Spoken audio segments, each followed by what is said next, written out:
অনুরাগের ছোঁয়া নতুন পর্বে দেখা যায় অবশেষে সব অভিমান ভুলে অতীত ভুলে বিয়ের পিঁড়িতে বসলো অর্জুন ও দীপা।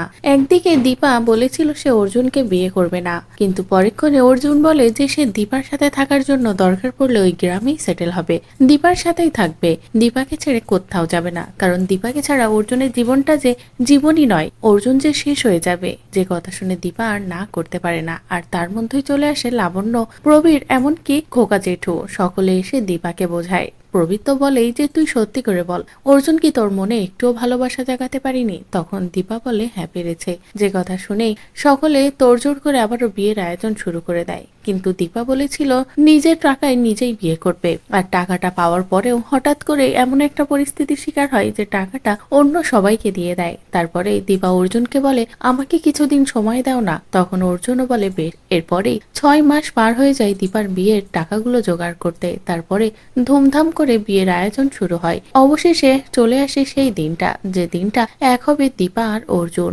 আশীর্বাদের দিন তো সেনগুপ্ত বাড়িতে সকলে ভীষণ আনন্দ করতে থাকে। এদিকে জয় ও কাকিমণি বাধা দেওয়ার চেষ্টা করলেও লাবণ্য কোনো বাধাই মানে না, ঠিক সময় মতো সবটা সামলে নেয়। আর তারপরে দীপাকেও তৈরি করে নিচে নামানো হয়। অন্যদিকে অর্জুনরাও চলে আসে।